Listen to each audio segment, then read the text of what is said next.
అందరికీ మరణాత. మోసే సుఖపాస 40 దినముల ధ్యాన దీపికలో మన ఆత్మీయ తండ్రి దేవదాసయ్య గారు రచించిన గ్రంథంలో నుండి ఈ 25వ దిన అంశము కొరకు శత్రువులపై హింసలపై జయము, శత్రువులపై హింసలపై జయము అన్న వాక్యమును ధ్యానం చేసుకుందాం. నిర్గమకాండము 17వ అధ్యాయము 8 నుంచి 16వ వచనం వరకు చదువుకుందాం. తరువాత అమాలేకీయులు వచ్చి రెఫీదీములో ఇశ్రాయేలుతో యుద్ధము చేయగా మోషే యెహోషువతో మన కొరకు మనుషులను ఏర్పరిచి వారిని తీసుకుని పైకి వెళ్ళి బయలు వెళ్ళి అమాలేకులతో యుద్ధము చేయము. రేపు నేను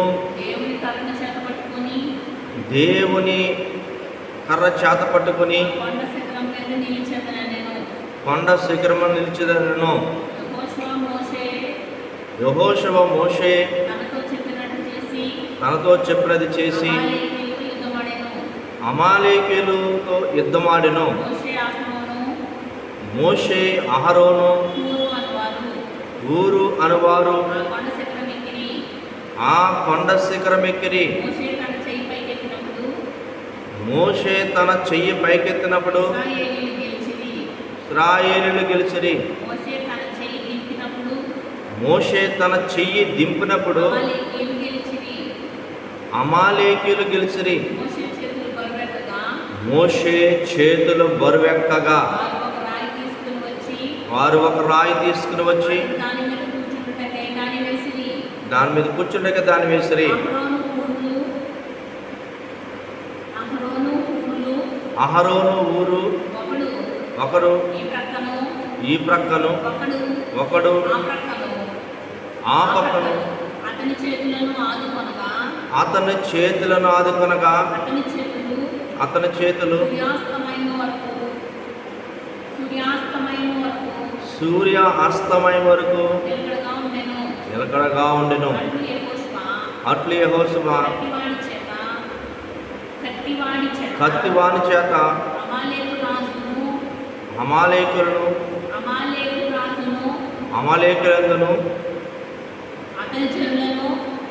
అతని జనులను గెలిచెను. అప్పుడు యెహోవా మోషేతో ఇట్లనెను, నేను అమాలేకీయుల పేరు ఆకాశము కింద ఉండకుండా బొత్తుగా తుడిచివేయదును కనుక జ్ఞాపకార్థముగా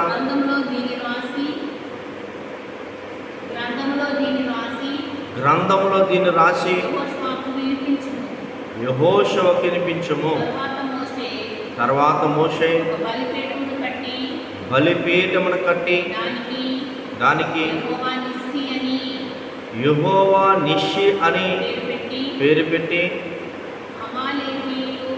అమాలేకీయులు చేతిని యెహోవా సింహాసనమందు విరోధముగా ఎత్తిరి గనుక యెహోవాకు అమాలేకీయులతో తరతరముల వరకు యుద్ధమనెను. ప్రార్థన చేసుకుందాం. యుద్ధము యెహోవాదే, యుద్ధము యెహోవాదే, రాజులు మనకెవ్వరు లేరు, చోరులు మనకెవ్వరు లేరు, సైన్యములకు అధిపతి అయిన యెహోవా మన అండ. యుద్ధము యెహోవాదే, యుద్ధము యెహోవాదే. శత్రులపై హింసలపై చేయమన్న పాఠముండి ప్రార్థన చేసుకుందాం. మా మేలు కొరకే సర్వ సదుపాయములను కలగచేసిన తండ్రి నీకు వందనములు.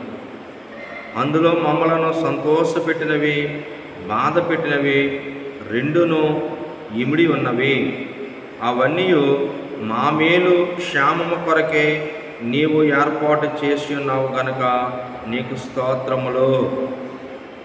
మోషే చేత ప్రార్థన చేయించుటకే నీ పిల్లల మీదకు అమాలేకులను రానిచ్చినావు. అలాగే మేమును తీవ్రమైన ప్రార్థన చేయుటకే మా విరోధులను మమ్మను హింసించు వారిని నీవు సెలవిచ్చి ఉన్నావు గనుక మా ద్వారా నీ అంతరంగ ఉద్దేశములను నెరవేర్చుకున్నటకు మాతో మాట్లాడమని యేసుకిచ్చిన వాక్శక్తిని బట్టి, దాసుకిచ్చిన వాక్శక్తిని బట్టి ఏడంతల ఆత్మతో వాక్యమును అందించమని త్వరగా పెండ్లి కుమారుడిగా రానయ్యున్న మా కొరకు సిలువలో విజ్ఞాపన ప్రార్థన చేసి సహింపు యుద్ధము నేర్పించిన యేసు నామమున ప్రార్థించుచున్నాము మా పరమ తండ్రి, ఆమేన్. శత్రువులు గెల్వగలరా మనలన్నేడు,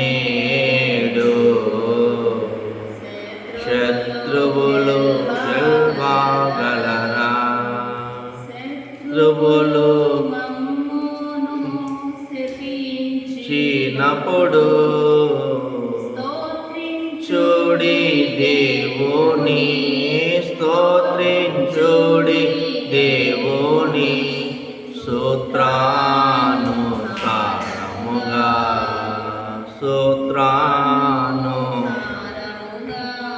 శత్రువులు గెల్వగలరా మనలన్నేడు.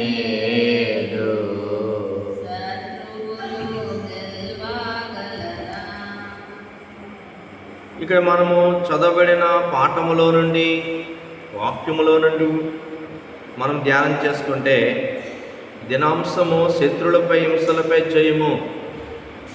శత్రులు ఎవరు, హింసలు ఎందుకు వస్తాయి? ఈరోజు మనం పాఠం నేర్చుకోబోతున్నాం. శత్రువులు ఎవరు, హింసలు ఎందుకు వస్తాయి అన్న మాట మనము ధ్యానం చేసుకోబోతున్నాం. దేవుని చిత్తం జరగకుండా దూరపరిచేదే శత్రువు. మొదటి శత్రువు మార్టిన్ లూథర్ గారు చక్కటి విషయాలు చెప్తారు. మనం కంపల్సరీ జయించవలసినవి మూడు. ఈ మూడు మనకు శత్రువులే. ఒకటి శరీరం, ఒకటి సాతాను, శరీరం, లోకం. ఈ మూడు శత్రువులే. దేవుని చిత్తం నెరవేర్చరు. దేవుని చిత్తానికి నెరవేర్పు జరగకుండా ఆటంకపరిచేది. అందుకే దైవజనులు చక్కటి మాటను రాశారు. నన్ను నేను నమ్మనట్టి దేహములో నేనున్నాను.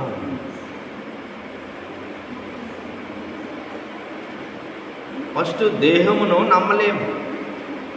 దేవుని చిత్తము కొరకు స్తుతించడానికి, ప్రార్థించడానికి, రక్షణ పొందడానికి, దేవాలయంకి వెళ్ళడానికి, ప్రార్థించడానికి, సన్నిధి చేయడానికి,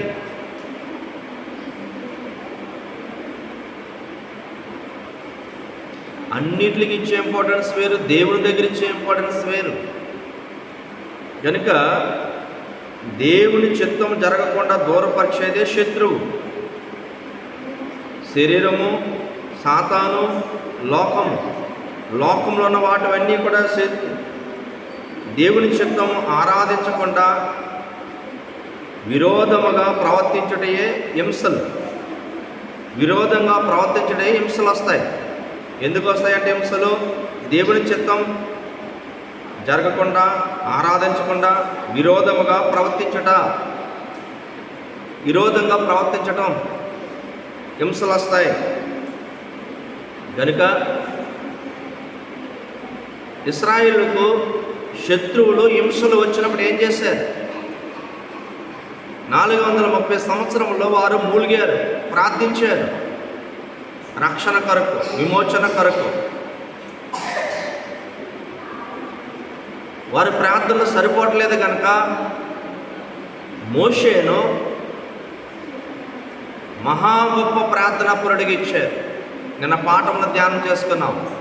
మోషే యొక్క శక్తి పవర్ హౌస్, మోషే యొక్క ప్రార్థన శక్తి పవర్ఫుల్ పవర్ హౌస్.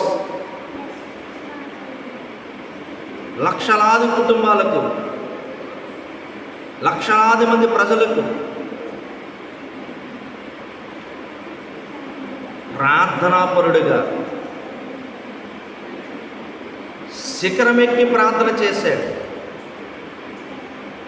ఉన్నతమైన అంతస్తులోకి వెళ్ళిన వారికి కిందకి దిగమంటే దిగరు, పైనున్న వారిని కిందకి రండి అంటే రారు. కనుక ప్రార్థనాపరుడైన మోషే ఆయన బ్రతుకులో ప్రార్థన పర్వతం మీద కాకుండా పర్వతం ఇంకా పైన ఉన్నతమైన శిఖరం మీదకి వెళ్తాను, నేను ప్రార్థన చేస్తాను, మీరు యుద్ధం చేయండి అన్నారు. కనుక కాల పరిస్థితులు బట్టి శత్రువులపై, హింసలపై జయము రావాలంటే మామూలు ప్రార్థన సరిపోదు, శిఖర ప్రార్థనలు కావాలను. దేవుని జనం మీదకి వారు ఎల్లప్పుడూ వచ్చారో అప్పుడు దేవుని మీదకి వచ్చినట్లే, ఎప్పుడైతే దేవుని ప్రజల మీదకి వారు వస్తారో వారు దేవుని మీద కూడా వచ్చినట్లే. క్రైస్తవుల మీదకి వచ్చిన శత్రువులు దేవుని మీద కూడా వచ్చినట్లే. ప్రార్థన కూడా సామాన్యమైన ప్రార్థన కాదు, శిఖరం ఎక్కే ప్రార్థన. నేను దిగను అనే ప్రార్థన కావాలను. నాకు జయము వచ్చే వరకు నేను దిగేదే లేదు అనే ప్రార్థన ఇప్పుడు చేయవలెను. మోషే జయం వచ్చే వరకు కూడా ప్రార్థన ఆపలేదు. ఈరోజు శత్రువులు, హింసలు రేగుచున్నప్పుడంట ఎక్కువ పనులు ఉన్నప్పుడే ఎక్కువ ప్రార్థన చేయవాలి, అప్పుడు సగం అక్కడే సఫలమైపోతాయి. ఎక్కువ ప్రార్థన చేయడం వల్ల అక్కడ సఫలమైపోతాయి. కనుక జయం వచ్చే వరకు ప్రార్థన ఆపకూడదు, కార్యం నెరవేరే వరకు ప్రార్థన ఆపకూడదు. ఇశ్రాయేలుకు అమాలేకులు వస్తున్నారని మోషేని ప్రార్థనాపరుడిగా దేవుడు చేశాడు. ఆ ప్రార్థన జయం వచ్చింది. ఈరోజు క్రైస్తవులకు శ్రమలు వచ్చినా, హింసలు వచ్చినా, శత్రువులు పెరుగుచున్నా నీ ప్రార్థనా జీవితం పెరిగితే జయం సంపాదించుకుంటాం. గనుక కాపుదల కొరకు యుద్ధం చేయాలి. ఒకటి, 2 పనులు జరగాలి. ఎందుకునంటే ఒకరు ప్రార్థన చేశారు, మోషే గారు. ఇంకొకరు యుద్ధం చేశారు, యెహోషువ గారు. ఇద్దరిలో ఎవరు గొప్ప అంటే ఇద్దరు గొప్పే. అది లేకపోతే ఇది లేదు, ఇది లేకపోతే అది లేదు. గనుక ఒకేసారి 2 పనులు జరగాలి.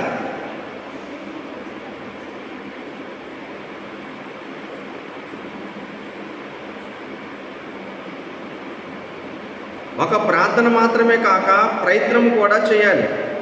జయము తప్పక వచ్చును. 2 రకాల పనులు మాత్రం చేయాలి. ప్రతి చోట, ప్రతి స్థలంలోనూ విరివిగా, విపరీతముగా చేయాలి. శత్రువులను,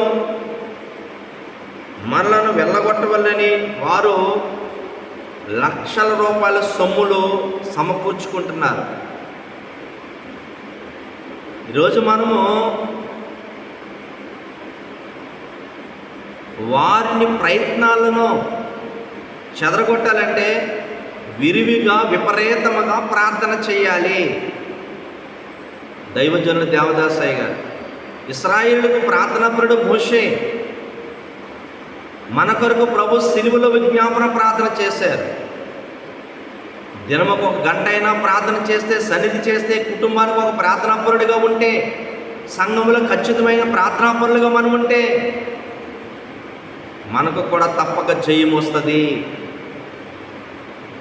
మనము కూడా ఖచ్చితంగా జయించే వరకు ప్రార్థన విడవకూడదు. సంఘంలో ప్రార్థించాలి. సంఘ బలము పాతాళాన్ని జయిస్తుంది. సంఘం ఎదుట పాతాళం నిలవనేరదు. ఈరోజు సంఘములో మనం ఖచ్చితంగా ప్రార్థనాపరులుగా ఉండి ప్రార్థించాలి.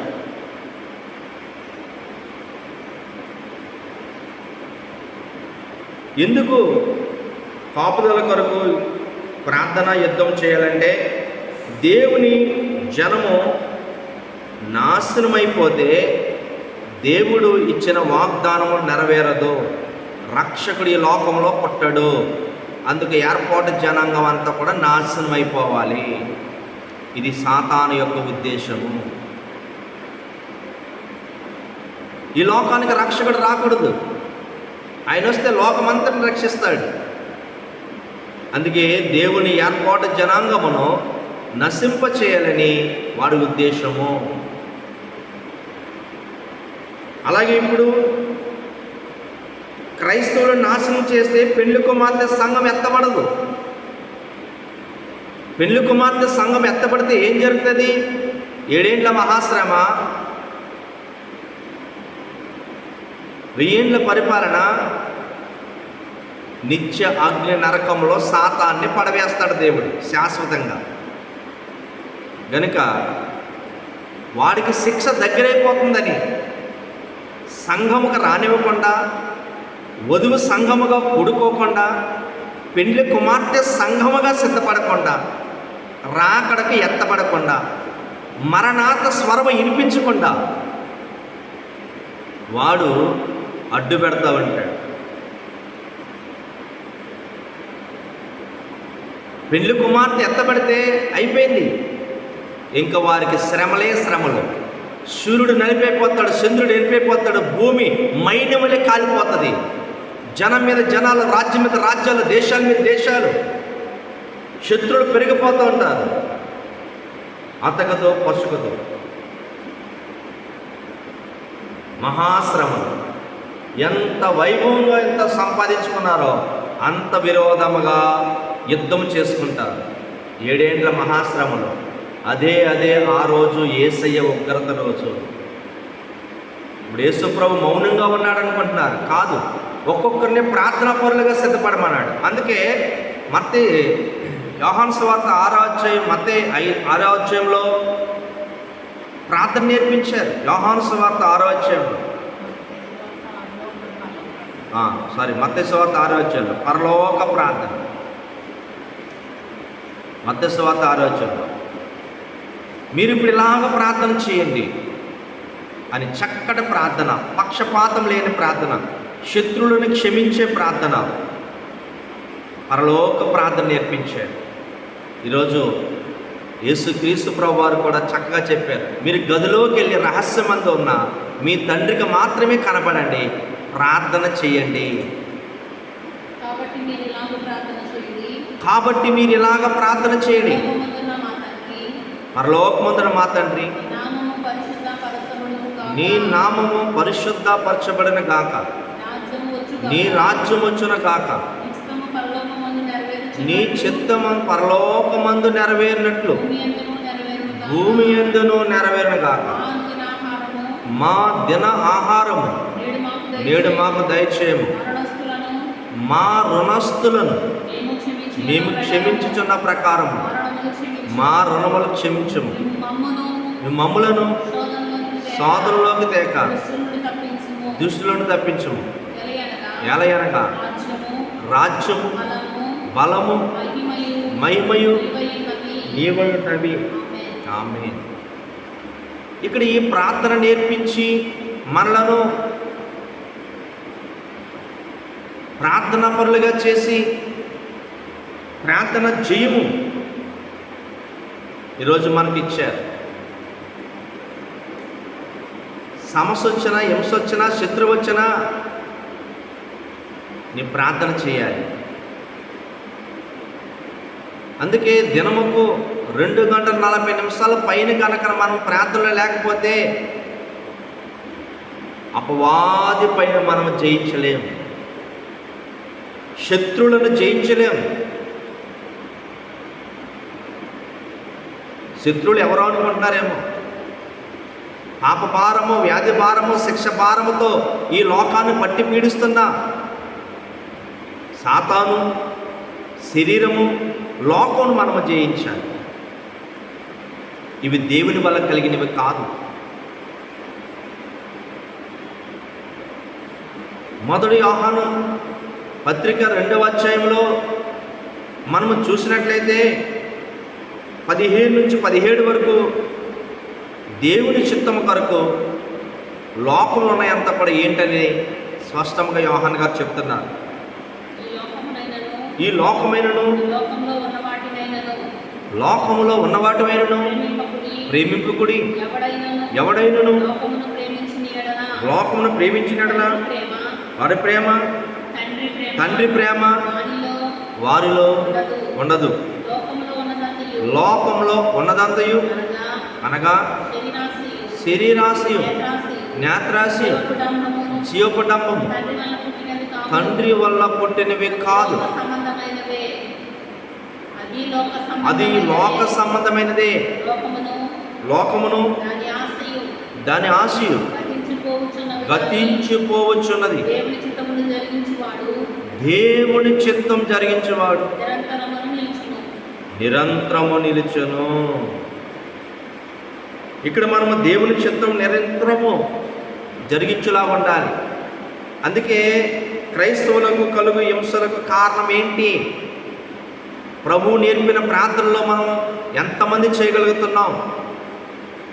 ఈరోజు క్రైస్తవులకు కలుగు హింసలకు గల కారణము ఒకటే, అనేక మంది పాప విసర్జనలో చేయలేకపోతున్నారు, పాపాన్ని విసర్జించలేకపోతున్నారు.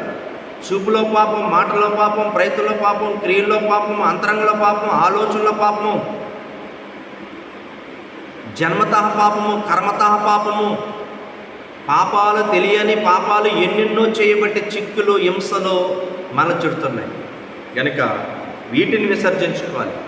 అందుకే యేసయ్య తన రక్తముతో మనలను పరిశుద్ధులుగా చేశారు.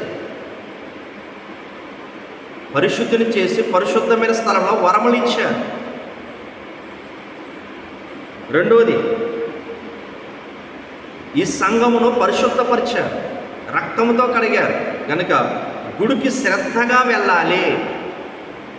గుడికి శ్రద్ధగా వెళ్ళే వారికి శత్రువుని జయించే శక్తి ఉంటుంది, హింసలపై జయం వస్తుంది. గుడికి శ్రద్ధగా రావాలి. ఎప్పుడు పడితే అప్పుడు రావటం కాదు, శ్రద్ధగా. స్కూల్కి పిల్లలు ఎలాగ వెళ్తారో అలాగ మనం సిద్ధపడాలి.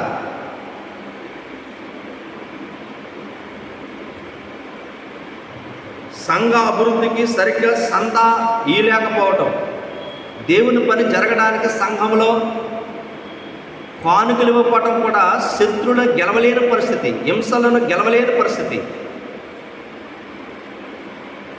అనుదినము బైబిల్ నేర్చుకోకపోవడాన్ని బట్టి, చదవకపోవడాన్ని బట్టి శత్రువులను జయించలేం, హింసలను జయించలేం. కుటుంబ ప్రార్థన లేకపోతే శత్రువులను జయించలేం, హింసలను జయించలేం. తాను నమ్మినది ఇతరులకు సరిగ్గా చెప్పకపోతే శత్రువులను జయించలేం, హింసలను జయించలేం. మిశ్రమ వ్యాధులను పెట్టుకొని ఒక్కొక్కరు విరోధముగా ఉండటాన్ని బట్టి శత్రువులను జయించలేం, హింసలను జయించలేం.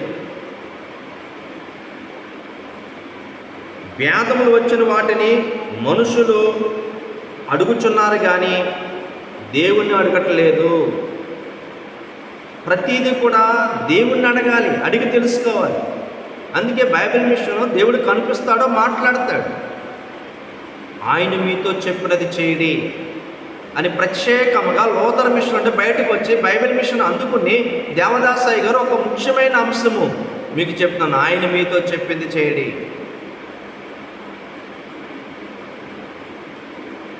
వేదలకు, రోగులకు సహాయం చేయలేకపోవటమే శత్రులపై, హింసలపై జయము పొందలేకపోతున్నారు.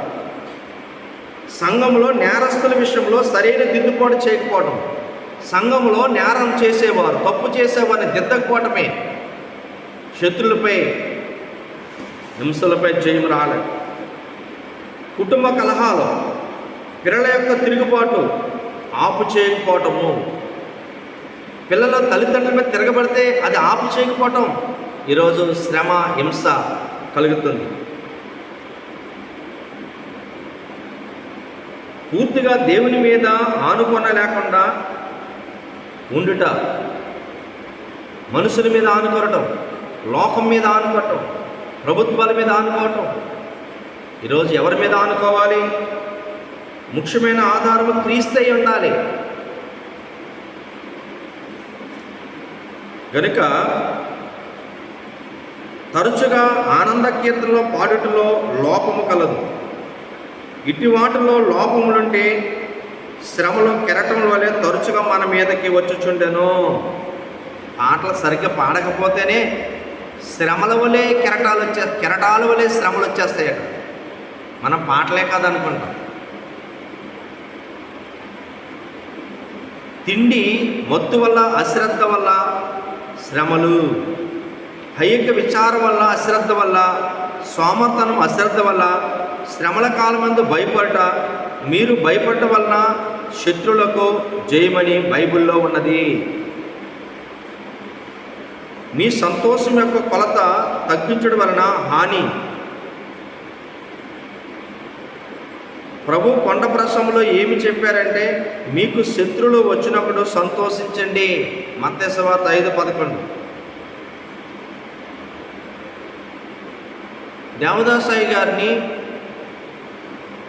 ఒక ఆయన, ఈ భక్తుడుంటే నేను సేవ చేయలేకపోతున్నాను, ఒక దైవజనుడే చంపాలని కిరాయికి మనుషులు పంపిస్తారు.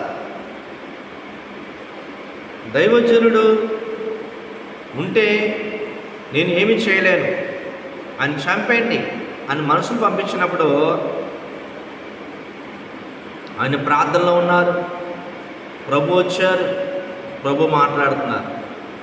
దేవదాసు నీ పని అయిపోయింది, నిన్ను చంపడానికి మనుషులు వస్తున్నారు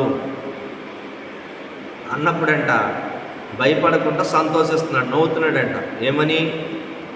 పరమాదేవుండే నా పక్షమయ్యుండగా నరుడేమి చేయగలడు, ఆ పరమాజనకుండే నా పట్ల అయ్యుండ పాప వరుడేమి చెయ్యగలడు. సంతోషంతో, ఆనందంతో ఈ పాట పాడుతున్నారు. ప్రభు కూడా సంతోషం వేసింది. చంపడానికి వచ్చిన శత్రులు కూడా, హింస పెట్టడానికి వచ్చిన శత్రులు కూడా అక్కడ కర్రలో కత్తులు పడేసి ఆ పాట పాడుతుంటే సంతోషించారు. వాళ్ళు కూడా వెళ్ళిపోయారు. ఇంత మంచి భక్తున్న మనం చంపేది అని. శ్రమలు వచ్చే కూడా సంతోషం. నా ప్రభు నాకు ఏదో బహుమానం ఇస్తున్నాడు, కీడు పక్కన మేలు వస్తుంది.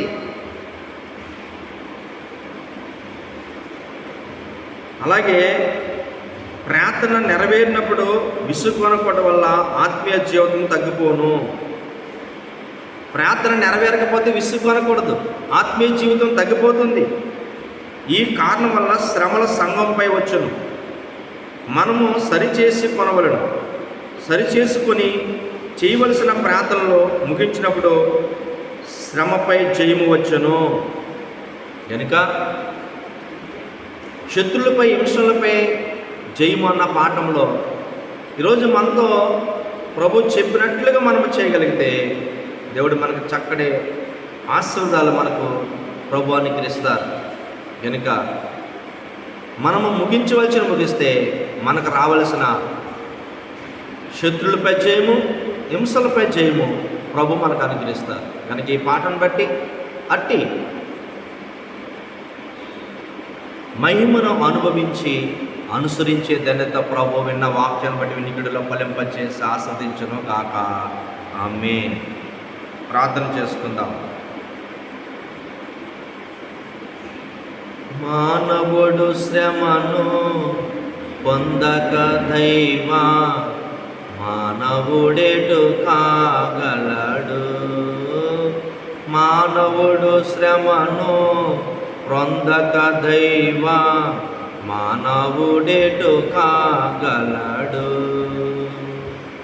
మహిను యేసే మహాశ్రమ పొంది మహిమకు వెళ్ళెను గాది మహిమ కోరని